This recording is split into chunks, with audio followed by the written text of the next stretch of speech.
First thing you have to do is you have to decide, are you going to be defined by a vision of the future, or are you going to live by the memories of the past?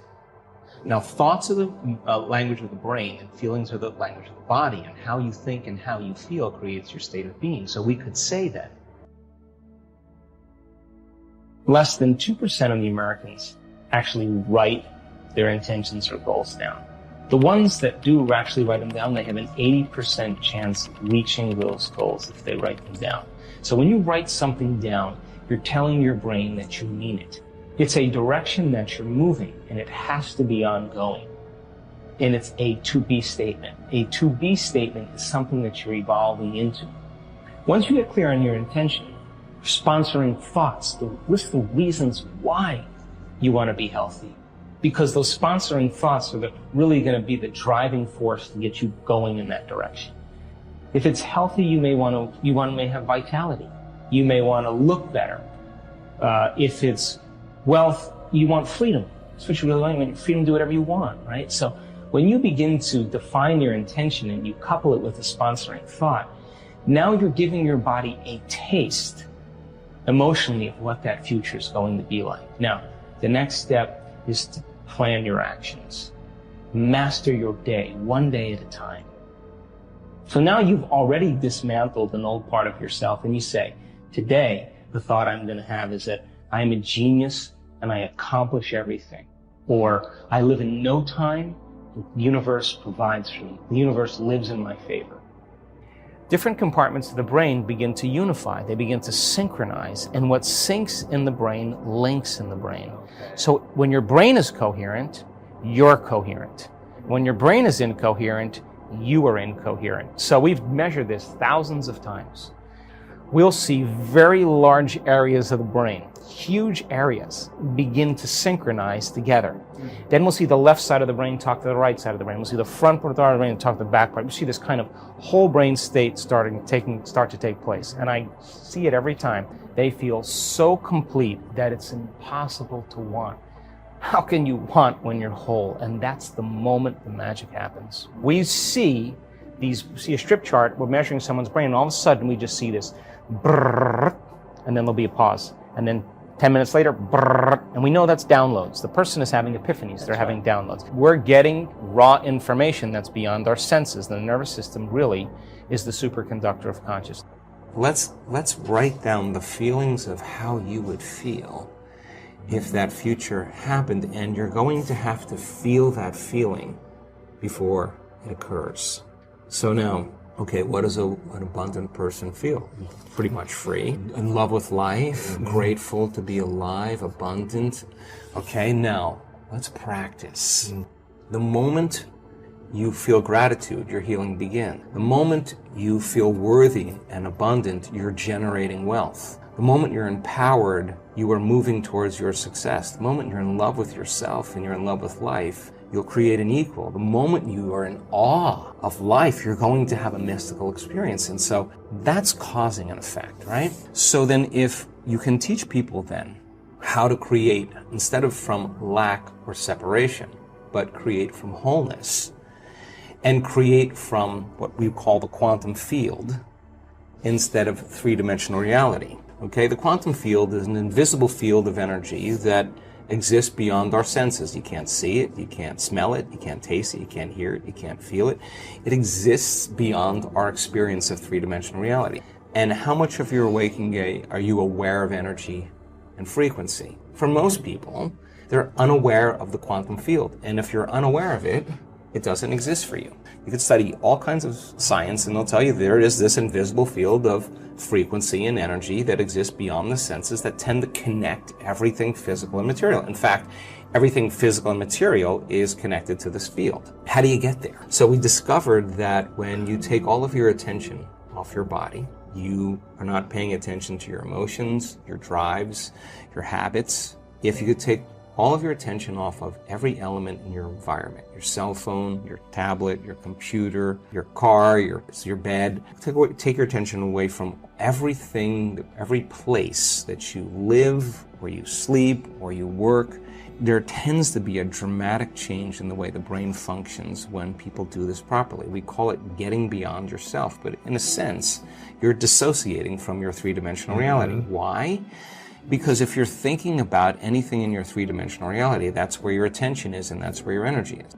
And when I can stay in that place of uncertainty and unknown, and I can transmute that energy into clarity or gratitude, and I can get my energy up even though there's chaos around me, then I'm filling that void between the old self and the new self with information. And when you change your energy, you change your life. In other words, you're so busy being elevated, you know you can't predict what's going to happen. You're just very clear you're not going to go back to those familiar cravings and familiar urges. We will begin to help you get clear on the direction that you're moving and allow that energy to push you. Now that energy is like the flame in the alchemist's crucible. It's going to turn base metals into gold. It's going to remove the dross. And so purification comes with quite a bit of agitation. There's got to be a stirring that takes place. And I think that most of us in the last year or two have felt this incredible stirring inside of ourselves. And that's because the energy is so intense that our nervous systems have to really adapt to it. So I think our purpose in life is really to remove these layers, these masks, these habits and emotions that block the flow of the divine within us. Every morning when you start your day, before you open your eyes and reach for your cell phone and check your WhatsApp and your texts and your Facebook, before you plug yourself back into your same familiar world, sit there and get very clear on what that future will be like and begin to emotionally embrace it before it happens. And if you do that properly, you're moving into a new state of being. First thing I would have people do is to really decide what they want in their life. I mean, that's the first step. Decide what your future could look like. Get clear on what that vision is and write down the specifics of what you want in your life, whether it's with your family or your career or with a relationship, whatever it is. Get clear on what that vision is of yourself in the future. And then write down the emotions of how you'll feel when it happens. Will you be joyful? Will you be enthusiastic? Will you be filled with energy? Will you love your life and be in a constant state of gratitude? And now you have a clear intention and elevated emotion. So then most people think in the past, and feelings and emotions are the end product of past experiences. So if you're feeling the same way every single day, it means nothing new is happening in your life. And if those feelings are driving your thoughts, then you're thinking in the past. So most people's biology, for the most part, living in the past. By the time we're 35 years old, is a set of memorized behaviors and emotional reactions, beliefs, perceptions, pretty much on autopilot. That's 95% of most people. So their 5% is working against 95% of what they've memorized subconsciously. So the first step then is becoming conscious of your unconscious thoughts, becoming aware of your automatic behaviors, and then noticing and paying attention to the emotions that you feel every day. When you begin to free yourself from the chains of those addictive emotions, you begin to open your heart, the field around your body. The heart begins to produce a magnetic field that sometimes can go to 9 meters wide. And if you can teach a person how to feel an elevated emotion and sustain it, and they begin to like drop pebbles in water over and over again, and they start to produce these beautiful waves. If they feel deeply and richly and profoundly, they're dropping big stones that are producing bigger waves. Now those waves are energy, and energy is frequency, and all frequency carries information like radio waves and cell phone waves. What those waves carry is your thought, your intent. So now the carrier of your own vibrational patterns to begin to carry information that is going to begin to influence matter. People are afraid of because they'd rather live in guilt. At least they can predict who they're going to be than take a chance in possibility. You have to really begin to mentally rehearse. Ask yourself at the end of your day, I do this every day, how'd I do? First thing you have to do is you have to decide, are you going to be defined by a vision of the future, or are you going to live by the memories of the past? Now, thoughts are the language of the brain, and feelings are the language of the body, and how you think and how you feel creates your state of being. So we could say that most people's entire state of being when they start their day is in the familiar past. Well, if you live in the familiar past, then it makes sense you're going to create the predictable future. Your body is your unconscious mind. Some people would rather cling to the familiar than take a chance in possibility. For most people, then, they say, well, I don't really see how my thoughts have anything to do with my destiny. Well, that's because 95% of those thoughts are subconscious programs, right? So you're not even conscious that you think those thoughts. So the first step to change is starting to think about what you've been thinking about and change it. And then when you begin to observe those thoughts, now the game is on, right? Because now you're working to become conscious of that and not go unconscious again.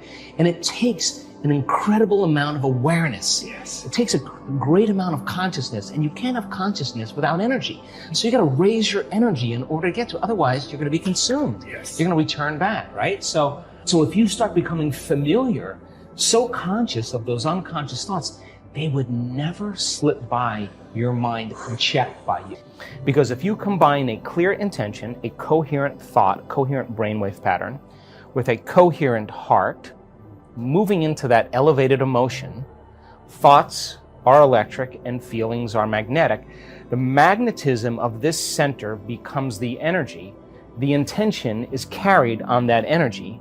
And now you are broadcasting a new signature into the quantum field. When you lock into that frequency, if you keep revisiting that energetic signature over again every single day, then you don't have to go anywhere and get it. The new job finds you.